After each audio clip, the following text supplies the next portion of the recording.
የአማራ አፈጉባኤ ስለሆነ የድንበርና የማንነት ጥያቄን ሊፈታ የሚችልበት እድል አለ ወይ?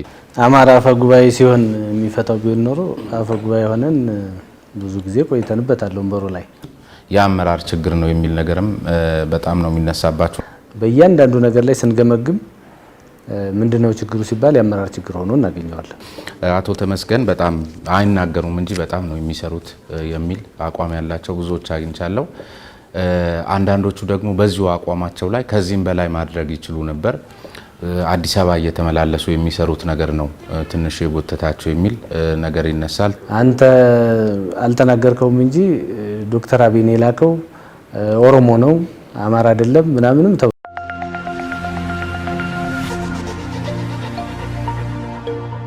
ወንጀሎችን ፈጽመው የሚፈለጉ ሰዎች በዚያ ሰበብ ወደ በምህረትም በምንም ከውጭም ከውስጥም የገቡበት ሁኔታ ነው ያለው። እንደ ሀገርም እንደ ክልላችንም በርካታ ኃይል በዚያ ምህረት ተጠቃሚ ሆኖ ወደ የአካባቢው የመጣበት ሁኔታ አለ።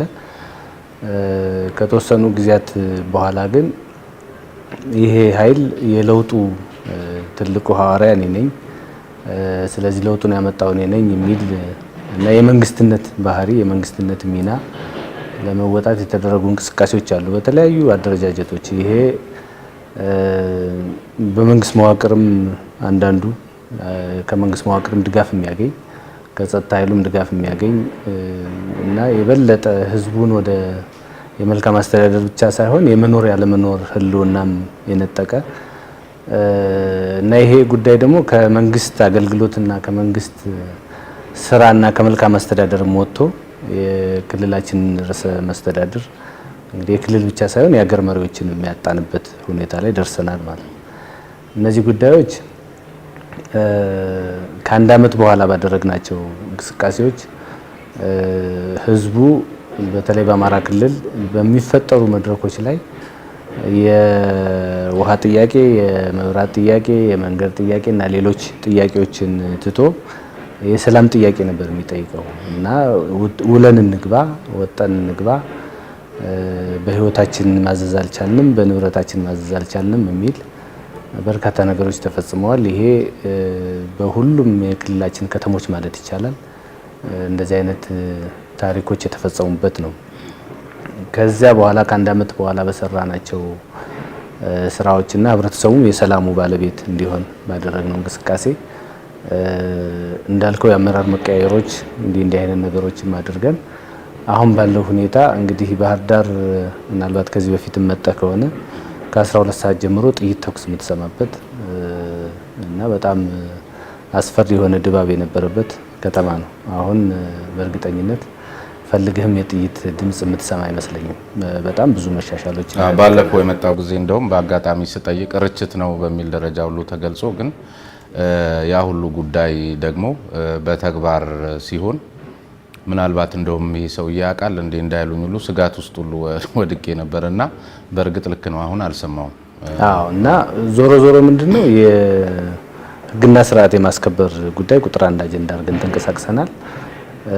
ህግና ስርዓት የማስከበሩ ደግሞ ህብረተሰቡ ላይም ብቻ ሳይሆን የክልላችን መሪዎችም ያሳጣበት አይነት ሁኔታ እንደነበር እናውቃለን። የስብሰባዎች ምኖች የተቃዋሚ ፓርቲዎች የትኛውም ቦታ ላይ በነጻነት የማይሰበሰቡበት አንዳንድ ቦታም በጥይት ተኩስ የሚበተኑበት የክልላችን ርዕሰ መስተዳድር ርዕሰ መዲና ጨምሮ ግንቦት 7 ያደረገው ስብሰባ በተኩስ ሁሉ እንደተበተነ እናስታውሳለንና የህግና ስርዓት የማስከበር ጉዳይ ህገ ወጥነቱ ጫፍ የወጣበት ሁኔታ እንደነበር እናስታውሳለን። አሁን ባለው ሁኔታ አሁን የሰላም አጀንዳ ሁልጊዜም ቢሆን የህዝቡ ነው። ግን አሁንስ አቶ ተመስገን አሁን ትናንት ራሱ የሆነ ዜና እየተመለከትን ነበር። አባትና ልጅ ሳይቀሩ በጥይት የተመቱበት ወደ ምስራቅ ጎጃም ዞን ይመስለኛልና ዞኖች አካባቢም ተመሳሳይ አሁን ስለ እውነት ለመናገር በቃ ሰው ያየውን መመስከር ይችላል። እኔ አምና ስመጣና ዘንድሮ ባህር ዳር ከተማ ላይ ትልቅ ለውጥ ነው። ግን በየወረዳው በታችኛው መዋቅር አካባቢ አሁንም ገና ብዙ የሚቀሩ ስራዎች እንዳሉ አሁን ቀደም ሲል የጠቀስኩት አይነት ማሳያዎች አሉና እንዴት ነው እሱ ድረስ መድረስ የተሳናችሁ? ምናልባት የነዛ ጉልበት አሁንም እንደፈረጠመ ስለሆነ ነው። እንግዲህ ኢንሲደንቶች እና እንደዚህ አይነት ነገሮች የሉም አይባልም በየአካባቢው። ግን ላረጋግጥልህ የምፈልገው የትኛውም ቦታ ላይ በፊት የነበረው ያነሳቸው ጥያቄዎች በህገወጥነት ተደራጅቶ ተሰባስቦ ህገወጥ ስራ የሚሰራ ቡድን ግን የለም እንደ ቡድን። ነገር ግን ግጭቶች፣ አንዳንዴ ደግሞ ኢንሲደንቶች አሁን ባለፈውም ቆቦ ሰምተህ ከሆነ የወረዳ አስተዳዳሪና ሰላምና ደህንነት ኃላፊዎች እንደዚህ አይነት እንትን ሆኗል። ግን እንዲህ አይነት ኢንሲደንቶች ያው ሰጣ ገባ ህግ በማስከበር በሚደረጉ እንትኖች እንግዲህ ብዙ ህገወጥ ትጥቅ አለ። ይሄ ምንም የማይካድ ነገር ነው እና ህብረተሰቡ በየትኛውም አካባቢ ላይ አሁን ውለን ገባን የሚለው መንፈስ አለ። ነገር ግን በገንዘብም በመሬትም በግለሰብ ጥልም እንዲህ አይነት ግጭቶች ከዚህ በፊት የነበረ ባህሪ አሁንም አለ። ይሄንን ወደፊት መስራት አለብን። ግን የትኛውም አካባቢ ላይ የትኛውም ህገወጥ አደረጃጀት የትኛውንም ሰው የሆነ ቦታ ላይ አግቶ ምን ብሎ መጥፎ ነገር የሚሰራበት ክልል ግን የለም። አሁን ቀደም ሲል እርሶ የጠቀሱት ታስሮ የነበረው የተፈታው ከውጭ የገባው ሁሉም እኔ ነኝ የለውጡ ሐዋርያ በሚል ሲንቀሳቀስ የነበረውን አካል በራሱ ምልክት እያሳየ ባለበት ሁኔታ ላይ ዴሞክራሲያዊ በሆነ መንገድ መቅጨት ሲቻል ራሱ አዴፓ የቀድሞ አዴፓ ማለት ነው የአሁኑ የአማራ ብልጽግና ስር እንዲሰድ አድርጎት አሁን ከቁጥጥሩ ውጪ ሲሆን አሁን እርሶ ያሉኝን መሰረታዊ የሰላምና የደህንነት ሁኔታ ማረጋገጥ የተቻለው በአፈና በስለላና ፍጹም ጸረ ዲሞክራሲያዊ በሆነ መንገድ ነው ሲሉም የሚተቹ አሉ። እንግዲህ አንዳንዱ የለውጡ ባህሪም ያመጣው እና ለሰው ምልህ አንዳንድ ጊዜ እኮ መንግስት የፖለቲካ እስረኞች እና ሌሎችን የሚፈታበት ሁኔታ እኮ የሚስተዋለው ዲሞክራሲ ምህዳሩን ለማስፋት እና ሌሎች ጉዳዮች ለማድረግ ነው። የትኛውም አካል ከበረሃም ሲመጣ ከጫካም ሲመጣ ገብቷል። ስለዚህ የዚያኔ እንደ አጠቃላይ እንደ ሀገር የተወሰነ ጉዳይ ስለሆነ የአዴፓም ብቻ አይደለም እነዚያ ጉዳዮች ተከስተዋል። አሁን ግን እያደረግን ያለነው በጸረ ዲሞክራሲያዊ አማራጭ ብቻ ሳይሆን ከሁሉም አካል ጋር እንደውም አንዳንዶችን እኮ ከመንግስት ግማሽ መንገድ ሄዶ ለምሳሌ እነ አርበኛ መሳፍንት እና ሌሎችም ግማሽ መንገድ ሄዶ የእርቅ ድርድሮችን አድርጎ በሰላማዊ መልኩ ህይወታቸውን የሚመሩበትን አድርገናል። አሁን ራሱ በአጠቃላይ ይሄ ከተለያዩ አደረጃጀቶች ጋር ያለውን ኃይል የያዝነውን አሁን ራሱ ውይይት ላይ ነን። ሰነዶች ተዘጋጅተው ውይይት ላይ ነን። ከ1000 በላይ ወጣቶች ጋር ውይይት ላይ ነን። ይሄ እንግዲህ 1000 በላይ ምልህ በቃ ከዚህ በኋላ ይሄ ጉዳይ ህዝቡም ስላልወደደው ከመንግስት ጎን ቆመን ነው እንጂ መስራት ያለብን ይሄ ራሳችንን በተለያየ ምክንያት አደራጅተን ህብረተሰቡ ላይ የምንፈጥረው ነገር አላዋጣም በሚል ህብረተሰቡም ራሱ እውነት ለመናገር ይሄንን እንደ መንግስት ህግና ስርዓት አስከብሩ እንጂ በየቦታው ትናንሽ መንግስቶች መፈጠር የለባቸውም የሚለውን አምርሮ ነው በፈጠርናቸው መድረኮች የፈጠረውና አሁን ራሱ ከ1000 በላይ አካላት ጋር በዚህ ውስጥ ባለው በሰላማዊ መልኩ ጉዳያችንን እንፈታለን እንጂ ወደዚህ መግባት የለብንም ያሉ ወጣቶች ጋር ውይይት አለ በተለያዩ መድረኮች። ነገር ግን ከዚህ ደግሞ ፈንገጥ ብሎ በፍጹም ይሄንን ተግባር አልተውም ብሎ ደግሞ ከጸጥታ ኃይል ጋርም የተታኮሳል እና እነዚህ ጸረ ዲሞክራሲያዊ የሆነ እንትን በፍጹም አልተከተልንም። ግን አንዱ ማሳያ ለምሳሌ ምርጫው ከመራዘሙ በፊት እንደውም አግሬሲቭሊ በፋኖስም እዚህ ክልል ላይ ሲንቀሳቀሱ የነበሩ የፖለቲካ ፓርቲ አመራሮችን ሁሉ የአማራ ብልጽግና በዚያ ሰበብ እያሳደደ የሚያስርበት ምናልባትም ምርጫውን በተገቢው መንገድ ማሸነፍ በሚያስችለው ደረጃ ለማመቻመች የሄደበት መንገድ ነው። አሁንም በእግረ መንገዱን ሰላሜን አረጋገጥኩ ሲል በሚልም አብሮ በማሳያነት ይነሳል። ያው እንግዲህ አንዳንድ ጊዜ እውነት ለመናገር የሚሰጥ መብት ለሁሉም ነው። ህግ ደግሞ ለሁሉም መሆን አለበት። ህግ ስናስከብር ለሌላው ብቻ ሳይሆን ለአማራ ብልጽግናም ጭምር ነው። እኛም ራሱ ህግ ማክበር አለበት። አንዳንድ ቦታዎች ላይ የምትሰማቸው ነገሮች እውነት ለመናገር እንደው በግሌም ያሳዝኑኛል። የተቃዋሚ ወይም የተፎካካሪ ፓርቲ አመራሮች ስብሰባ ይጥራሉ የትኛውም አካባቢ ላይ። እኛ አዳራሽ ሁሉ እስከ ማመቻቸት እንሄዳለን። ግን እዚህ አዳራሽ ውስጥ የሚሰበሰበው ሰው በሀሳብ ልዩነት ውስጥ በተለይ ከዚህ በፊት ህግና ስርዓት ባለማስከበራችን ምክንያት በሀሳብ ልዩነት ውስጥ በሚፈጠር እንትን ራሱ በሀሳብ ሳይሆን የሚፈቱት በአመጽና በጉልበት ነው፣ በግርግር ነው፣ እርስ በርሳቸው። ይሄ የፓርቲው እንትን ነው። ፓርቲው አስርጎ አስገብቶ ምን ብሎ የሚል ሁሉም አካል እንግዲህ ወደ መንግስት ወደ ገዢው ፓርቲ ነው ይሄን ነገር የሚያደርግ። ግን ገዢው ፓርቲ አዳራሽ ሰጥቶ ምን ብሎ ሁሉን ነገር ካደረገ ከዚያ በኋላ መወያየት፣ በሰለጠነ መንገድ ችግርን መፍታት፣ በክርክርና በውይይት ደግሞ የበላይነት ያለው ሀሳብ ገዢ እንዲሆን ሆኖ መውጣት፣ የሰለጠነ አካሄድ መከተል እውነት ለመናገር ሁሉም ያንሰዋል። እዚህ ላይ ትንሽ ነገር ስትፈጠር ጥሩ እና ዲሞክራሲያዊ የሆነ መድረክ ሲያደርጉ መንግስትንም ገዢው ፓርቲንም ያመሰግናሉ። እንደገና ደግሞ በውስጣቸው የሆነ ነገር ሲነሳ በሽኩቻ አይ ይሄ ከሌ የሚባል ፓርቲ ወይም ተፎካካሪ ፓርቲ እኛ ጋር እንዳይሰበሰብ ከሌ የሚባል እዚህ እንዳይመጣ እንዳናየው ምናምን የሚል አይነት ነገር በማስነሳት አንዱ ሲሰበስብ አንደኛው ደግሞ እንደ ተቃዋሚ ሆኖ የመቅረብ እና መድረኮችን በኃይል የመበተን ሙከራዎች እና እርስ በርስ የመጋጨት ሁኔታዎች ይፈጠሩ ነበር ከዚህ በፊት ማለት ነው። ያንን እንግዲህ አይ የአማራ ብልጽግና እንደዚህ ያደረገ በዚህ ወጣ በዚህ ወረደ የሚል ነገር አለ። ይሄንን እውነት ለመናገር ህዝቡ ራሱ ቢፈርድ ጥሩ ነው ብዬ አስባለሁ። ይሄንን ጉዳይ ቀደም ባለው አዴፓና በአማራ ብልጽግና ፓርቲ በአዴፓና በአማራ ብልጽግና አሁን የአማራ ብልጽግና ቢሆንም በአዴፓ አስተሳሰብ ውስጥ በአዴፓነት አቋም ላይ ያሉ በየደረጃው የሚገኙ አመራሮች አሉ። በአማራ ብልጽግና ፓርቲ አስተሳሰብ ቅኝት ያሉ አመራሮች አሉ። በእነዚህ መካከል ክፍለ ሀገራዊ መሻኮት አለ፣ ልዩነት አለ። የየራሱን ኔትወርክ ዘርግቶ የማተራመስና ወደ ፈለገው የማገላበጥ አዝማሚያዎች ይታያሉ የሚል ነገር በብዙ ዘገባዎች ተመልክቻለሁና ምናልባት ክልሉ እዚህ ላይ የሆነ መረዳት ይኖረዋል ብዬ አስባለሁ። እንግዲህ እንዳልከው አሁን በተለይ አሁን አዲሱ የሪፎርም ሁኔታ ያው ሪቮሉሽን አይደለም አብዮት ስላልሆነ ያለውን ሲስተም ይዞ ነው እንግዲህ ሪፎርሙ እየተሰራ ያለው። በዚህ ላይ እውነት ለመናገር 20 ምናምን ዓመት የተሰራው በጣም የብሔር ፖለቲካ እና አገራዊ ፖለቲካውን ረስተን ብሔራዊ ፖለቲካ ላይ በጣም አተኩረን ስለነበር እንደ ሀገር አማራ፣ ኦሮሞ፣ ትግሬ ምናምን እንባባላለን። ወረድ ስትል ደግሞ ወደኛ ክልል ስትመጣ ጎጃም፣ ጎንደር፣ ወሎ፣ ሸዋ ምናምን ይባላል። ጎጃምን ብትሄድ የራሱ ታሪክ አለው፣ ጎንደርን ብትሄድ የራሱ ታሪክ አለው። ይሄ ጉዳይ እስከ ጎጥ የወረደ ነው እና አመራሩ ኢነፊሽንት ሆኖ ወይም ደግሞ ዴሊቨር ማድረግ ሲያቅተው ወይም ችግር ሲኖርበት ሮጦ ሄዶ የሚደበቀው ጎጥ ፖለቲካ ውስጥ ነው እና ይሄ እኛ ክልልም የለም አይባልም። በየጊዜው ለውጦች አሉ፣ መሻሻሎች አሉ።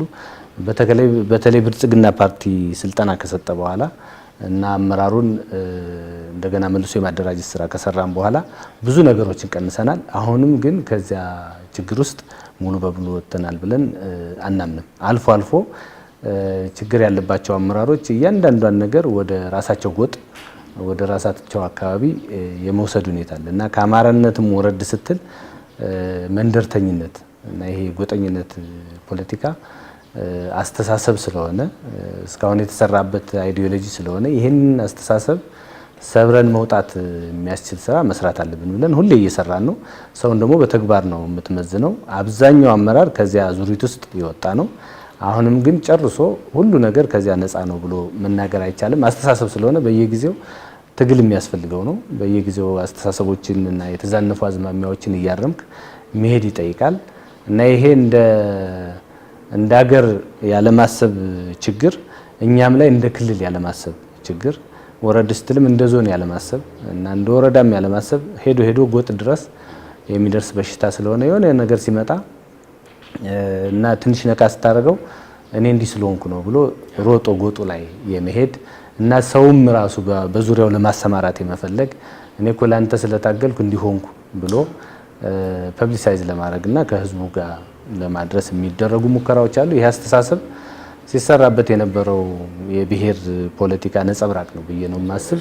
ጨርሶ ግን የአማራ ይብሳል በመንግስትም መዋቅር እንደዚሁም በፖለቲካው መስክ ደግሞ እየተባለ የሚነሳው ለምሳሌ የአራት ብሔራዊ ድርጅቶች ጥምረት የነበረው ግንባር ነው አሁን በዚህ መልክ የሆነው። ሶስቱ በአንድ ላይ ብልጽግና የሚባል ነገር አለ። አዴፓ የትጋነኝ ብሎ እንኳን መናገር በማይችልበት ሁኔታ በብልጽግና ፓርቲ ስም ከስሟል። ምን እያደረገ ወይ ተቋሚ አይደለም ወይ እንደ ገዢ ፓርቲም አክት ሲያደርግ ሲደመጥ ብዙ ነገር እየታየ አይደለምና ራሱን አክስሟል። በዚህ በተለይ ደግሞ በብልጽግና ስም ተውጦ እንዲቀር ተደርጓል ሆን ተብሎ በሚልም ደረጃ ነው የሚነሳው። እዚህ ላይ ያለው ታሳብ ምንድነው? አዎ እንግዲህ ይሄ በራሱ ይሄን የሚሉ ሰዎች አስተሳሰቡ ራሱ ቅድም ካልኩት ከብሔር ፖለቲካ ያለጣ ነው። አሁን እኛ እየታገልን ያለ ነው አዴፓም ይሁን ኦዲፒም ይሁን እነዚህ የድሮ ስያሜዎች ፓርቲው ወደ አንድ ከመጣ በኋላ እንደ ብልጽግና ነው የምናስብም የምንነጋገርም እንደ ብልጽግና ነው። በስራ አስፈጻሚም ደረጃ በብልጽግና ምክር ቤትም ደረጃ እያንዳንዱ ስራ ሲሰራ አጀንዳዎችም ሲወጡ ሲወርዱ ከዚያ ጋር የተያዙ ናቸው እና እንደ ብልጽግና እያሰብን ነው፣ እንደ ብልጽግናም እየሰራን ነው። ነገር ግን አስተሳሰቡ ከዚህ በፊት የነበረው አስተሳሰብ ስላልቀረ አንዳንድ ጊዜ አዴፓ እንደዚህ ሆኗል ከሌ እንደዚህ ሆኗል ተብሎ በድሮ መጠሪያ ራሱ አዴፓ ብለው የሚጠሩም የሚዘግቡም አካላት አሉ። ይሄ ከበፊቱ አይነት የብሔር ፖለቲካ አስተሳሰብ ያልወጣና ብሔራዊ ድርጅቶች እንደ ብሔር ተደራጅተው ሲሰሩበት ከነበረው ያልወጣ አስተሳሰብ ነው እንጂ እኛ እየሰራን ያለ ነው። እናንተ አሁን የብልጽግና ፓርቲን ስትቀላቀሉ ብሔርተኝነታችሁን ትታችኋል? ብሔርተኝነትማ እንዴት ይቀራል? ብሔርተኝነት እኮ ይቀራል ማለት አይደለም። ብሔርተኝነት ይቀራል ሳይሆን እኔ እኮ አማራነቴን ማንም ሰው ሊሰርዘው አይችልም። ይሄ ያለ ነው። ነገር ግን የብሔር ፖለቲካና አገራዊ ፖለቲካ አጣጥመን እንሄድ ነው። እንደ ሀገርም ማሰብ አለብን ነው። ሄደን ብሔር ሸለቆ ውስጥ ስንገባ አገር ወደ ማፍረስና አገር ወደ መበታተን እንሄድ ያኔ ማለት ነው። ስለዚህ ይሄ አገራዊ ፖለቲካም የብሔር ፖለቲካም አጣምረን እንሄድ ነው እንጂ እና እንደ ሀገር የሚያስብ ፓርቲ ከሌለ በስተቀር ከዚህ በፊት እኮ አንድ አጀንዳ ሲነሳ አይ ቆይ በማዕከላዊ ኮሚቴ አላየንም፣ አይ ቆይ በስራ አስፈጻሚ አላየንም፣ አይ ይሄ ነገር እንደዚህ አልተደረገም ተብሎ በአንድ ብሔር ውስጥ የሆነ አጀንዳ ሲንከባለል ይቆያል። ማንንም ሰውም መጠየቅ አትችልም፣ የትኛውም አካባቢ ላይ ማለት ነው። ምክንያቱም የብሔሩ ማዕከላዊ ኮሚቴ የብሔሩ እንትን ወስኖ ምን ብሎ እስካላጸደቀ ድረስ ሰውም ፈቅ ማድረግም አትችልም ከዚህ በፊት ባለው። አሁን ግን እንደ ሀገር ነው የምንነጋገረው። ያ ማለት ግን እንደ ሀገር የምንቆመው በየአካባቢው ያለው ልማት ሲሳለጥ፣ በየአካባቢው ያለው ወግ፣ ባህል፣ ብሔር፣ ቋንቋ ሲዳብር ነው እንጂ ኢትዮጵያ የምትባለው ሀገር የሆነ አንድ አይነት አስተሳሰብ ውስጥ ትገባለች ማለት አይደለም። ስለዚህ ብሔራችንን እንተዋለን ሳይሆን በብሔር ፖለቲካ ውስጥ ሀገራችንን ደግሞ መርሳት የለብንም ነው። ይሄ ደግሞ አሁን ብልጽግና ሲመሰረት የመጣ ሳይሆን የቀድሞው ጠቅላይ ሚኒስትር አቶ መለስም እያሉ ይሄንን ፓርቲ ወደ አንድ ማምጣት አለብን የሚል ኢህአዴግም ራሱ ሪፎርም መደረግ አለበት። ብሔር ተኮር የሆነን ፌዴራላዊ ስርዓት ትልቅ ዋጋ የሚሰጥ ህገ መንግስት ባለበት ሁኔታ ላይ እንደ ሀገር መነጋገር የሚቻልበት እድልስ አለው የይስሙላ ካልሆነ በስተቀር። ከዚያ ባሻገር ደግሞ ሌላኛው ተቃርኖ ያኛውም እኮ ለምሳሌ እንደተባለው የአማራ ብልጽግና ፓርቲ ሲባል ወይም አዴፓ ሲባል ክልሉን ይወክሉልኛል ይመሩልኛል የሚለውን ነገር በየደረጃው የራሱን ፖለቲካዊ መንገድ ተከትሎ የፌዴራሉ መንግስት ላይ ለሚኖረው ተልዕኮ የራሱን መዋጮ ሊያደርግ ይችላል ወዘተርፈ። ነገር ግን አሁን ሁሉ ነገር ተጠሪነቱ ማዕከላዊ መንግስት ላለው ኮሚቴ የመሆኑ ጉዳይ የፓርቲ አደረጃጀቱና የአሰራር መርሁ ህገ መንግስቱ ማነው ህገ ደንቡ ላይ የብልጽግና ፓርቲ ህገ ደንብ አንቀጽ 17 ላይ ይመስለኛል የተመለከቱት ነጥቦች ምናልባት ብልጽግናንም እንደዚሁ ወደ አሃዳዊ ስርዓት የማምጣት ስርዓቱን በራሱ እንደ መንግስት አይነት ነገር የሚመስልና የአማራ ክልልም ቀድሞ የሚወደው የነበረውን የአሃዳዊነትን ታሳቢ አድርጎ ነው ቶሎ ብሎ ብልጽግናን መሬት እንዲነካ ሲያደርግ የነበረው የሚል አይነትም አስተያየት ይሰጣልና ሁለቱ ነገሮች እንዴት ይታረቃሉ? ያው አንዱ ጥሩ ጥያቄ ያነሳው ብልጽግናን መመስረት በራሱ የሁሉ ነገር ግብ ነው ወይ የሚለው እኔ ግብ አይደለም የሚል ብልጽግናንም ስንመሰረት ሁሉ ነገር ይፈታል በሚልም አይደለም። እንግዲህ ፓርቲ የመታገያ መሳሪያ ነው። የአማራ ክልል ያው ብዙ ያልተመለሱለት ጥያቄዎች አሉ። ጥያቄዎች መመለስ አለባቸው። እነዚህን አጀንዳዎች ሚስ አናረግም። እነዚህን አጀንዳዎች ሚስ የሚያደርግ ፓርቲ ውስጥም ጆይን አናረግም። አህዳዊ ስለሆነም ብልጽግና አይደለም ጆይን ያደረግነው፣ እንደዚያም አይደለም። አህዳዊ ነው ብልጽግና ተብሎ ከታሰበ እኮ ሌሎች እንግዲህ አህዳዊነት ሲመጣ ብዙ ጊዜ የአማራ ሕዝብ የአማራ ክልል ነው የሚጠራ። ይሄም ራሱ በራሱ ስህተት ነው። ምክንያቱም እንዲሁም የአማራ ክልል ከየትኛውም ክልል ብሔርተኝነትን ከሚያቀነቅኑ እና አህዳዊነትን እንቃወማለን ከሚሉ አካባቢዎች እና እንዲህ አይነት ሴንቲሜንትና አስተሳሰብ ካላቸው አካባቢዎች ለብሔር ብሔረሰቦች የተመቸ ክልል ነው። በራሳቸው ቋንቋ እንዲናገሩ በራሳቸው ቋንቋ እንዲተዳደሩ ያደረገ ክልል ነው። ስለዚህ አህዳዊነት የአማራ ነው የሚለው በራሱ ይህን ህዝብ ለመነጠል የሚደረግ ሴራ ካልሆነ በስተቀር ተግባራዊ ሂደቱ ግን እንደዚህ አይደለም። ያን አይደለም የሚያመለክት። ስለዚህ እኛ ብልጽግናን መመስረታችን የሁሉ ችግራችን እስካሁን በነበሩ ህገ መንግስት ላይ ያሉ ችግሮች እና ሌሎች ላይ ያሉ ችግሮችን መመለሻ የመጨረሻ ግብ ነው ወይ ካልከኝ ግብ አይደለም። ይሄ የፖለቲካ ፓርቲ ነው፣ የመታገያ መሳሪያ ነው። አንድ ፕላትፎርም ላይ ሆነን ግን እንታገል እንስራ ነው። ህገ መንግስት ላይ ግን ያነሳናቸው ማሻሻያዎች፣ ሌሎች ጉዳዮች ግን አሁንም የኛም ጥያቄ ናቸው እኮ። ባልተመለሱበት ሁኔታ ታዲያ እንደ ሀገር አንድ ሆናችሁ ሊያነጋግራችሁ የሚችል ተጨባጭ ሁኔታ አለ ወይ ነው አሁን ባለው ሁኔታ? አዎ አሁን እኮ ህገ መንግስት የማሻሻል ጉዳይ በራሱ የራሱ ሂደት አለው።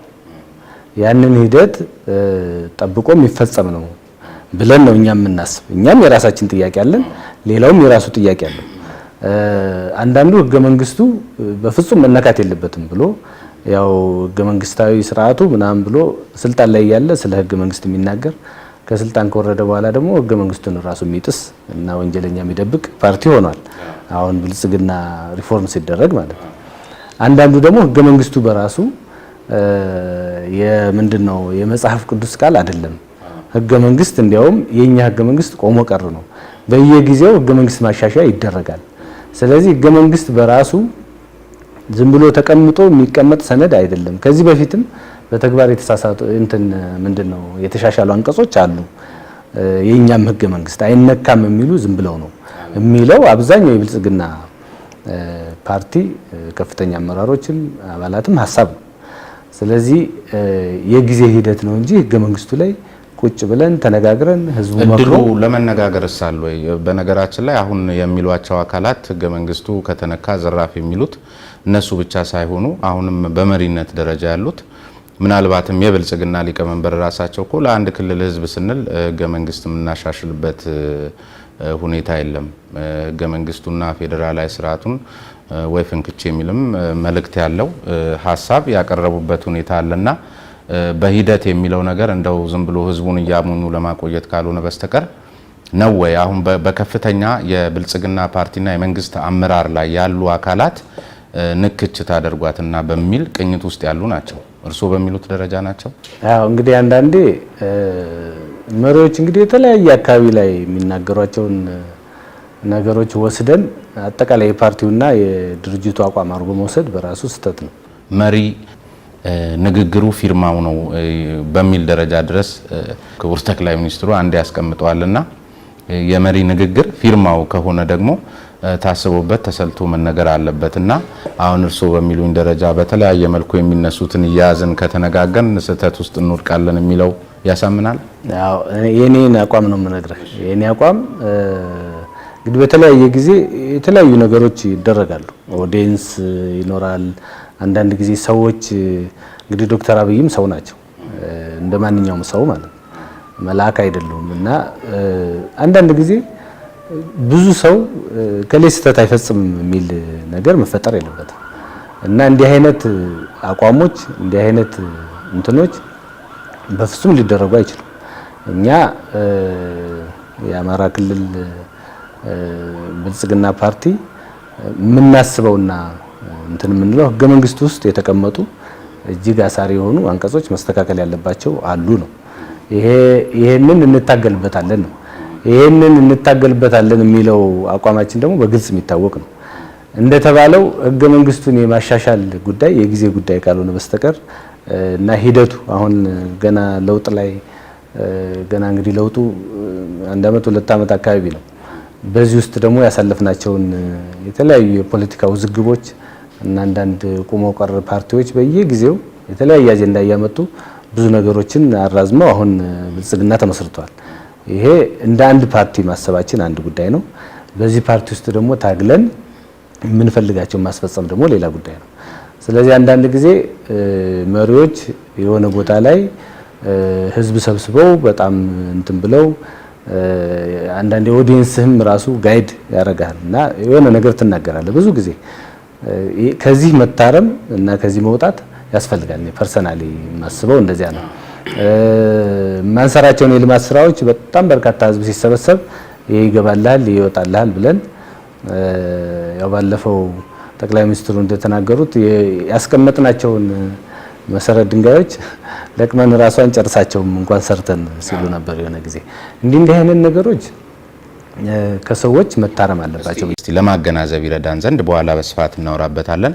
ከጣና ሐይቅ ከወረረው እምቦጭ ጋር በተያያዘ ክቡር ጠቅላይ ሚኒስትሩ እዚህ ተገኝተው ትልቁ ጦርነታችን ከዚህ ሐይቅ ጋር ነው በሚል ደረጃ እንግዲህ ይሄ በአጋጣሚ አይደለም፣ ህዝብ በተሰበሰበበት ባለ ጉዳዮች በተገኙበት ባለቤትንን የሚሉ አካላት በተገኙበት ላይ ነው ይሄን ያሉት። ይሄን ሲሉም መነሻ ይኖራቸዋል። ምክንያቱም የህገ መንግስቱ አንቀጽ 52 መሬትና የተፈጥሮ ሀብትን የመጠበቅ የመንከባከብ ስራ የአንድ ክልል ጉዳይ ብቻ ሳይሆን የፌዴራል መንግስቱም ስራ ነው። ስለዚህ ይሄን መነሻ በማድረግ ብዙ ሰው ተስፋ አድርጎ ነበር። ይሄን የመሰለ የተፈጥሮ ሀብት ተትቶ ግን ዛሬ በብልጽግና ፓርቲ ሚሆን በመንግስት አመራሮች ዘንድ እየተጮኸ የሚገኘው ስለ ታላቁ የኢትዮጵያ ህዳሴ ግድብ ነው። ታላቁ የኢትዮጵያ ህዳሴ ግድብ ከዚህ ሐይቅ ውጪ ምንም ማለት እየሆነ ከዚህ አኳያ ቀደም ሲል የተነጋገርነው ሲገናዘብ አንዳንድ ጊዜ ሰዎች ይሳሳታሉ ምናምን የሚሉት ሰዎች እኮ እንደነዚህ አይነት ነገሮችንም ታሳቢ አድርገው ነው የሚያምኑትና ሆን ተብሎ ነው ይሄ የሚባለው ብለው የቅድሙን የህገ መንግስቱንም ጉዳይ በዚህ ደረጃ ነው ሰዎችን የሚመዝኑት። ከዚህ አኳያ እስቲ አገናዘቡት ብዬ ነው። አዎ አይ የጣናን ጉዳይም ይረሱታል ብዬ አላስብም። ክቡር ጠቅላይ ሚኒስትሩ ያው እየሰራንበት ነው፣ ግን ስትራቴጂክ መፍትሄ ነው የሚያስፈልገው ጣና አሁን እምቦጭ ብቻ ሳይሆን ከእምቦጭም በላይ ብዙ የሚያሰጉት ነገሮች አሉ። ጣና ዙሪያው ይታረሳል። ለዚህ አካባቢ ማህበረሰብ ለየት ያለ ነገር ተሰርቶ አካባቢው መጠበቅ አለበት የጣና ይሄን ነገር አስቦ መስራት ያስፈልጋል። ይሄ ግን ከአዲስ አበባና ከአዲስ አበባ ዙሪያ ልማት ጋር ግን ማያያዙ ብዙም ትርጉም ያለው አይመስለኝም። ምክንያቱም አዲስ አበባ መልማት አለበት፣ ሁሉም መልማት አለበት። ህዳሴ ግድብም ያለውን ፖለቲካዊ ሁኔታ ያው ሁሉም ሰው ይገነዘበዋል። ስለ ህዳሴ ግድብ በጣም በስፋት ህዳሴ ግድብ መወራቱ እናንተ ማለቱ ባለው የግብጽ ፖለቲክስ ይመስለኛል። አሁን በተለይ ውሃን ያዝ ወደ መጨረሻው የመጀመሪያው ህዳሴ ግድብ ራሱ እየተሰራ አይደለም፣ መንግስት እያጠፋው ነው፣ የለውጥ ኃይሉ እንደዚህ እያደረገው ነው የሚል ክሌም ነበር የመጀመሪያ ማለት። እሱማ የለውጥ ኃይሉም እኮ የቀድሞው መንግስት ህዳሴ ግድቡን አጥፍቶታል፣ አልተገነባም፣ የሚፈርስ ነውም ሲል ነበረ። መልሶ አሁን ደግሞ ግድባችንን እንጨርሳለን እያለ ነው ለውጡ ማለት። እንግዲህ እንደሱ እናውራ ከተባለ እንግዲህ የሚፈርስ ነበር የሚለው በነገራችን ላይ ፈርሶ የተሰራ ብዙ ነገር አለ። ያው እኔም በአካል ስላየሁት ማለት ነው። የፈረሰው ምንድነው ግድቡ አይደለም። ግድቡ ማለት ግድቡ እንግዲህ ብዙ ኤሌክትሮሜካኒካል ስራዎች አሉት፣ እንደገና ደግሞ የሲቪል ስራዎች አሉት፣ የኮንክሪት ሙሊት እና ሌላው። የኮንክሪት ሙሊት እና የሌላው የሚሰራው ሳሊኒ ነው። ሳሊኒ ማለት ዓለም አቀፍ እውቅና ያለው ተቋም ነው። ብዙ ግድቦችንም የሰራ ነው። እሱ ላይ አይደለም የህዳሴ ግድብ ችግር የተነሳው ኤሌክትሮሜካኒካል ስራዎች ላይ ነው። እነዚህ ደግሞ ሜቴክ የሰራቸው ናቸው። እነዚህ በትንሹ ብረት እንኳን ቴስት ሳይደረግ የተበየዱ ናቸው። ይሄ ማለት ደግሞ ነገ ከነጎዳ ቴስት ያልተደረገ ብረት በይደህ ግድብ ሰራህ ማለት ውሃ ከያስክ በኋላ የሚፈጥረው በተለይ ዳውን ስትሪም ላይ ያሉ ሀገሮች ላይ የሚፈጥረው ችግር ይኖራል። እነዚህ ነገሮች ፈርሰው እንዳዲስ ነው የተሰሩ እና እሱን ለማለት ነው የለውጥ ኃይሉ እንደዚህ ያለው ነገር። ግን ከዚህ በፊት የነበረው እና ግድቡን ያው ፖለቲካሊ የበላይነት ይዞ ይመራው የነበረው ቡድንና አሁን ከብልጽግና የወጣው ግን የህዳሴው ግድብ መቼም ቢሆን የማያልቅ አይነት አድርጎ ሲያይ ነበር። እንደውም ግድቡን እንደዚህ ተደርጓል፣ አይሰራም፣ አያልቅም እንዲህ አይነት ነገሮች ነበሩ። አሁን ደግሞ ወደ መጨረሻው ሲመጣ የግብጽ ፖለቲክስ እና እውን ወደ ማድረግ ስንሄድ እና ውሃ ይያዛል ሲባል ደግሞ አሁን ያለው ጉዳይ አለ እና ህዳሴ ከዚያ ተነስቶ የኛ ሀገር ብቻ ሳይሆን የዓለም መነጋገሪያ ኮንቴክስቱ ያ ስለሆነ እንደውም የአማራ ህዝብ ትግል ወይም የአማራን ህዝብ የሚመራው ብሔራዊ መሰረቱ ያደረገው የአማራ ብልጽግና በሌሎች ክልሎች ላይ የሚኖሩ የብሔሩን ተወላጆች መብት የማረጋገጥ ጉዳይ ነበር ሲጠበቅ የነበረው። ግን አሁን ከለውጡ በኋላ ጭራሽ ብሶበት የአማራ ህዝብ ጥቅም እንኳንስ ከክልሉ ውጪ ክልሉ ላይ የአማራ ብልጽግና ሊያረጋግጥለት አልቻለም። ዛሬ አንዳንድ የብሔረሰብ ዞኖች ላይ ጭራሽ በአስተርጓሚ ሁሉ ነው መዳኘት ያለባችሁ በሚል ደረጃ ተደርሷል። በአማርኛ መስተናገድ የማይችሉበት እድል እየተፈጠረ ነው። እንግዲህ ይሄ የኛ በተለይ የአማራ ህዝብ ፖለቲካ የአማራ ክልል ብቻ አይደለም፣ የሌሎች ክልሎችም ነው። ያው የብሔሩ ህዝብ ተበትኖ እንደሚኖር ይታወቃል በየአካባቢው። በዚያ ለውጥ አንዱ ለውጡን ማደናቀፍ የሚፈልጉ ኃይሎችም የተጠቀሙበት እና ደግሞ እስካሁን በተከተልነው በጣም ብሔርን የሚያቀነቅን ፖለቲካ ብዙ የተፈናቀለ ሰው አለ። በእርግጥ የአማራ ህዝብ ብቻ አይደለም፣ ከሶማሌም ከኦሮሞም ከሌላውም ተፈናቅሏል። ይቺ የኔ ናት የሚል አስተሳሰብ ውስጥ በመገባቱ ማለት ነው። ይሄ እንግዲህ የክልሉን ብቻ ሳይሆን የሌላውን እንኳን የሌላውን ሊያስከብር የክልሉን እንዲህ አላረገም የሚለው የተለየ ፖለቲካ አልተከተልንም። አሁን እያደረግን ያለነው ሌላ ቦታ ያለውም ህዝብ እኛ ውስጥ እንዳሉ ብሔር ብሔረሰቦች ይኑር፣ ይዳኝ፣ መብቱ ይከበር ነው። አንድ ፓርቲ ይሁን፣ አንድ ላይ እንነጋገር። አንድ ላይ ባለመነጋገራችን ምክንያት በየብሔሩ በተደራጀው የተበታተነ ፓርቲ ምክንያት ይሄ ነገር እኛ የተቀበልነው አይደለም ነው ከዚህ በፊት የነበረው አካሄዳችን። ስለዚህ አሁን ባለው እንትን ለምሳሌ ቤንሻንጉል ብንወስድ እየመለስን ነው ተፈናቃዮችን። ስንት ዓመት የቆዩ የነበሩ ተፈናቃዮች አሁን እየተመለሱ ነው። ሌሎች አካባቢዎችም ተመሳሳይ ነገር ይሰራሉ። ያ ማለት ግን የከሚሴ ፖለቲካ ትንሽ ለየት ያለ ደግሞ ባህሪ ያለው ኦሮሚያ ክልል ውስጥ ያለው በጣም አክራሪ ብሔርተኛ የሆነው ኃይል እዚያ በጣም በሚዳከምበት ሰዓት መጥቶ ከሚሴ ላይ የሆኑ ነገሮችን ለመስራት ጥረት ያደርጋል።